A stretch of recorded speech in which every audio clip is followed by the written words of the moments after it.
Hey guys, welcome back to my channel. So today's video is all about the Nivea men's post shave balm as a face primer for makeup. So if you want to see my review on this, and I'm going to make it really quick because I am determined to have a short video on my channel for once, then keep watching. So the genius in me went out and bought the original one instead of the sensitive one. So that's not really a great idea if you have more sensitive skin. So I don't, which is why I can get away with using this, but definitely get the sensitive one. It's the one in the white box, not the blue one. So get the sensitive one because you never know how it's going to react on your face, so you really do want to take extra precautions.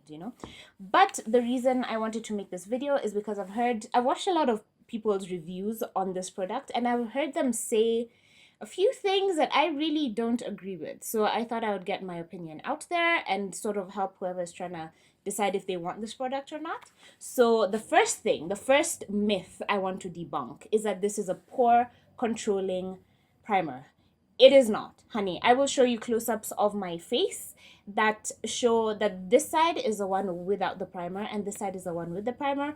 My pores are shining through on both sides, so it does absolutely nothing to control your pores, and that's not what it's supposed to do. It never claimed to control your pores at all. If anything, Nivea had no women in mind when it made this. So basically, no. The next myth I want to debunk is that this is oil controlling. I don't have oily skin, so I guess I wouldn't really have a foot to stand on to say that it is not oil controlling, but it's very moisturizing. And if you have oily skin, my understanding is that you already have a ton of moisture on your face, so adding more moisture to that is not really going to tone anything down. Like, it has no oil controlling properties or purposes or claims, to be honest. I think that's what's frustrating me about these other reviews, is that this product never claimed to do any of those things. All it does is that it has glycerin as the third ingredient, and that means that glycerin is the third highest ingredient in this product, which is amazing because glycerin does make makeup stick and like last all day on your face. But to claim that it'll do these other things is sort of raising people's expectations of this product, so that when you do get it, even though it is just $6 for this like big mama bottle right here, then you get disappointed because it's not really doing any of those things. But the thing is, it's not really supposed to.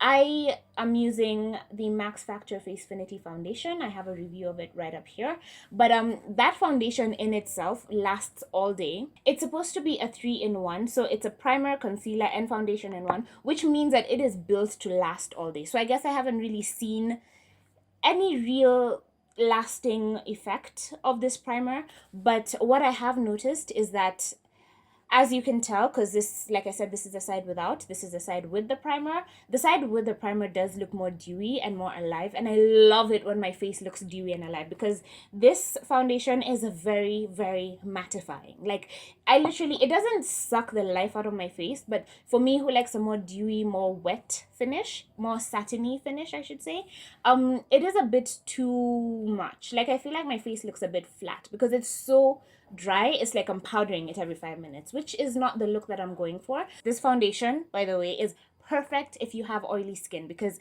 it is so mattifying and so drying, and it lasts, like, I've literally worn it for I think 12 to 15 hours and it still looked flawless. Your makeup applies incredibly on top of it. It dries super quickly, so there's zero transfer, like, at all. But this is not about the foundation, this is about the primer. And even on the side with the primer, when I touch it, it does leave a bit of dew on my finger. I don't think you'll be able to see that, but it makes it look more alive. So if you are like me and you don't like that completely flat matte look, then this primer is a godsend because it makes your face look dewy and it carries it all through the day, which is absolutely incredible. So I really love it for that. But to come in and expect this to control your pores, honey, no.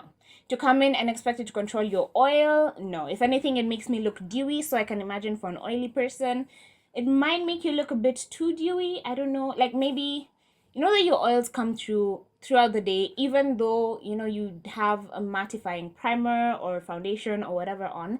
So I feel like this gives me that effect because it is very dry skin friendly, so it gives us dry skin people that dewy effect without going overboard, but I feel like with oily skin it might go a bit overboard. But it is just like I bought it for $6. I know people get it for 5. Some people are even lucky enough to get it for 3. So if you can get your hands on it, I would say give it a shot, because even if you can't use it, like, you can pass it on to any man in your life. I mean, it's not that big a deal. It's $6. It's not that much money.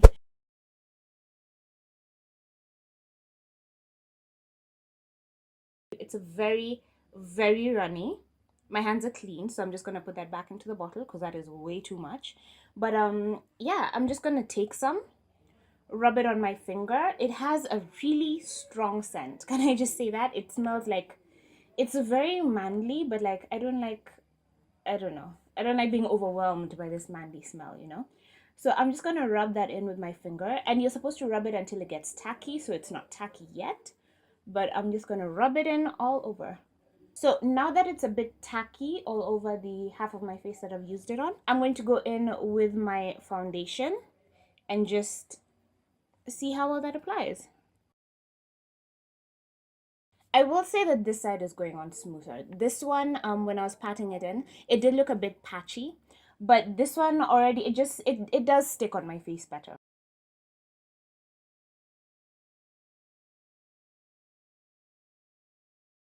Okay, so I'm zoomed in now, and I don't know if you can tell, but none of the pores on either side of my face are concealed, because this foundation does not claim to be a pore concealing foundation. So all my pores are very much on display. I mean, they're not, it doesn't look too bad, especially from a distance, but I hope you can see that they actually are still showing on both sides equally. Do I recommend it?